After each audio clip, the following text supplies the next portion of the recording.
ഐശ്വര്യമായിട്ട് ഹോസ്പിറ്റലിൽ ജോയിൻ ചെയ്യാൻ ഇറങ്ങിയതാ. ഈ ബൈക്ക് ഇങ്ങനെ ചതിക്കുമെന്ന് ഞാൻ കരുതിയില്ല. നീ ടെൻഷൻ ആവണ്ട, കവലെ നീ ഒരു ഓട്ടോ പിടിച്ചു തരാം. ഓ, എന്തോന്ന് ടെൻഷൻ? മെറിറ്റ് അടിസ്ഥാനത്തിലല്ലാതെ കാട്ടാപ്പള്ളിയുടെ റെക്കമെൻഡേഷനിലാണ് ആ ജോലി കിട്ടിയതെങ്കിൽ അത് വേണ്ടെന്ന് വെച്ചിട്ട് പോരാനാണ് എന്റെ തീരുമാനം. ഏതായി ചപ്രത്തലേ? എന്നെ മനസ്സിലായെന്ന് തോന്നുന്നു. ആ ഞാൻ മഹാചട്ടമ്പിയാണെങ്കിലും എന്നെ വിശ്വസിക്കാം. ഞാൻ ദശമൂലം വൈദ്യരാണോ? ശിവനാണല്ല.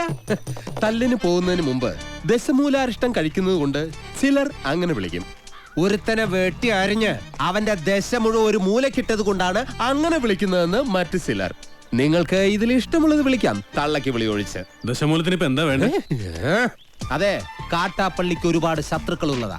അതുകൊണ്ട് കാട്ടാപ്പള്ളി കെട്ടാൻ പോകുന്ന ഈ ഡോക്ടർ പെണ്ണിന് നേരെയും ചിലപ്പോൾ ആക്രമണം ഉണ്ടായേക്കാം. അതിനൊരു പ്രൊട്ടക്ഷൻ എന്ന നിലയിൽ ഒരു കാവൽ പട്ടിയെ പോലെ എന്ന് ഞാൻ ഉണ്ടാവും. എനിക്ക് ആരുടെയും പ്രൊട്ടക്ഷൻ ആവശ്യമില്ല. ദശമൂലം പോണം. അയ്യോ, അങ്ങനെ പറഞ്ഞൂടാ. പിന്നെ ഞാൻ എന്തിനു വന്ന? അതെ, എപ്പോഴും ഡോക്ടറുടെ നേരെ ഒരു കണ്ണ് വേണമെന്ന് മുതലാളി പ്രത്യേകം പറഞ്ഞതുകൊണ്ടാ